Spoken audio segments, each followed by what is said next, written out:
Hey, Shalom, it's the Prince Kadash. I want to give all praises to you. How about Hashem, Yahweh about Hashem, Kadash. Listen to this Edomite. Oh, damn, let me get my shit together. All right, listen to this Edomite cry, man. Don't cry now. You know, it's old with. It's going down. America's never going to be great again, man. So don't cry now. You know, they're starting to cry. They're starting to whine about it. You see those medals that's on his shoulder? Looks like his left shoulder right there and his right shoulder.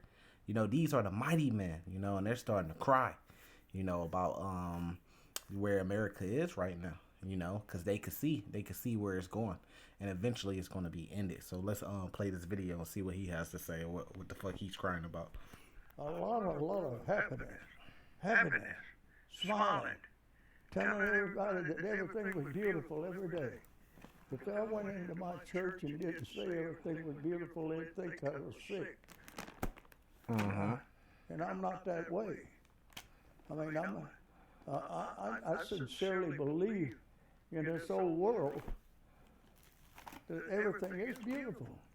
I mean, if I wake up in the morning and see these plants out here and all those flowers that are in there and the green grass on the ground, that's beautiful. And people don't realize what they have. They bitch about it.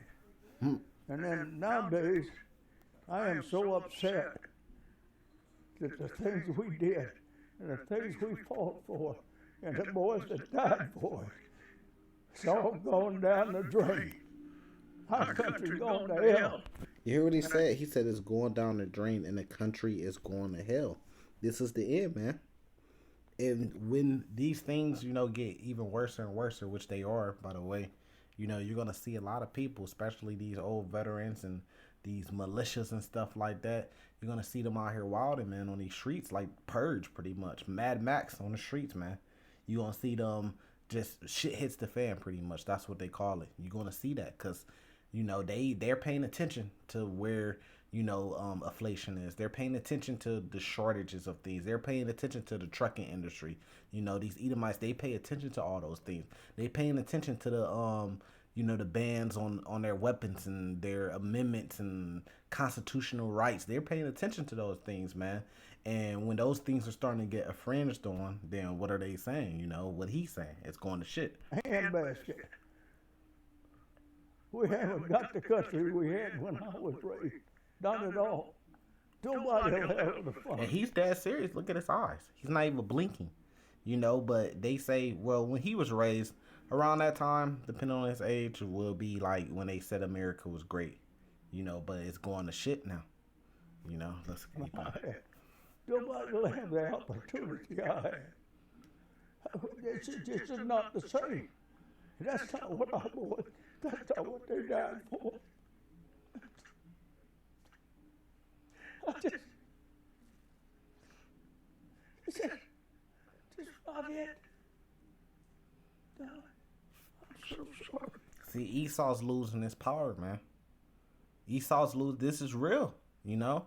Just in case you didn't know, videos like this is edifying for that, you know. Esau is losing his power, and Esau could feel it, you know. And what's going to lead is going to lead to Revelations chapter 12. You know, the devil should come down. Matter of fact, let's see if we can get that. It's going to lead to Revelations 12, you know, which is Bible prophecy. And you can see it because, like, an older man like this that served for his country and stuff like that, he has a lot of Edomites that look up to him, you know. And the way he's feeling, it's like a group thinking. It's group thinking. They feel the same way. This is Revelations 12, verse 12. Therefore rejoice ye heavens, and ye that dwell in them.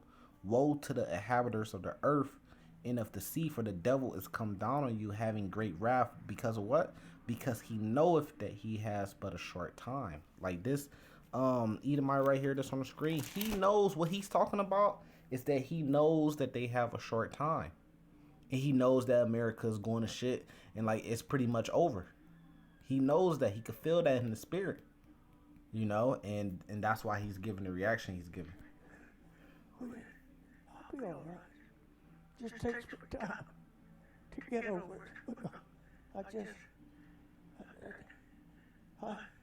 Why me sitting here like this? All this going on.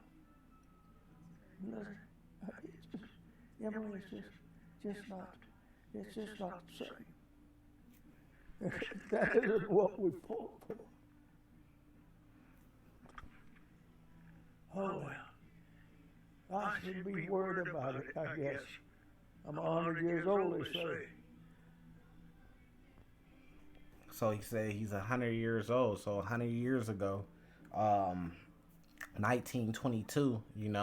The power that America had, like pretty much no other nation would even dare think about going against America. Well, there was wars and stuff like that, but for the most point, where you see today, where no other nation would be able to even compare to America, but today you see China being able to compare to them. You seen Russia being able to compare to them with the famines and the shortages of the fuel right now. They're blaming it on Russia and saying that Russia has the power to pretty much cripple the U.S. If they pull more of their fuel off the markets and stuff like that. So you're seeing those things where Russia has weapons just as devastating as America's weapons, and then you see in countries like North Korea that's standing up strong against America, Iran that's standing up strong against America now. So now they're losing their power, they're losing their strength, and what it's going to cause them to do, it's going to be an emotional response, as you see, and it's going to cause them to just pretty much shit hits the fan. That's what's going to happen. Shit's going to hit the fan, and then all hell's going to break loose, and they're going to be like, man, sparing none. It speaks about that in 2nd Esdras chapter 16. This is Job 5, right, verse 12. He disappointeth the devices of the crafty. So the Lord is disappointing the devices of them. You can see it in this guy's face. It says, in the counsel of the forward is carried headlong. They meet with darkness in the daytime, and grope in the noonday as in the night. But he saveth the poor from the sword, from their mouth, and from the hand of the mighty. So just like in Revelation chapter 12, verse 12, it says the devil's going to come down on us because he knows that he has a short time. But the Lord could save the poor from the sword. He could save the poor from them, but that goes into your faith and who the Lord elects to be saved, because that's Bible prophecy too. And then the other part of this is like, the Edomites that are in charge is they're trying to complete their whole new world order, right? So they're bringing the hell too, because they believe in raising from the fire, like a phoenix raising from the fire. That's what they believe in. So they have to bring down this system in order to bring in a new system, which is going to have the MOTB, the chip, a part of it too. And a lot of these Edomites are getting their rights infringed on, and they don't like it. They don't like it. So that's the other part of it too. So you're going to have Edomites versus Edomites. You're going to have poor versus rich, man versus woman, race wars, class wars, wars against countries. You're going to have it on all fronts, pretty much Mortal Kombat, This is Job 20, verse 22. In the fullness of his sufficiency, he should be in straits. Every hand of the wicked shall come upon him. When he is about to see, but back then in the day, these hands of the wicked, the other nations and stuff, they couldn't do nothing with America. But during this time, they're going to actually destroy America. That goes into Revelation chapter 17 with the EU nations that's going to turn on America and they're going to shoot fire on her. It says, verse 23, it says, when he is about to fill his belly, God shall cast the fury of his wrath upon him and shall rain it upon him while he is eating. It says he shall flee from the iron weapon. It's telling you about the nukes. And the bow of steel shall strike him through. It is drawn and cometh out of the body, yet the glittering sword cometh out of his gall. Terrors are upon him. All darkness shall be hid in his secret places. A fire not blown shall consume him. It shall go ill with him that is left in the tabernacle. This is all going to be set up by the Lord, because when you read Revelations chapter 6, it speaks about them hiding in the bunkers, pretty much the dens and the rocks and the mountains, but they're going to be hiding from the face of the Lord, because all credit is going to be by the way of the Lord. And then even more when the chariots come back to destroy, which they're also getting prepared for, the chariots to go to war. The chariots, it also speaks about that in Revelation chapter 12, that war in the heavens that's going to manifest, and that it's biblical prophecy to happen. So you know, and this is a top level, 100 years old. I believe he said he was. You see the ranking file on the side of his right arm. You see his different medals. He got multiples and multiples of them. So even at some of the highest level, they're feeling this.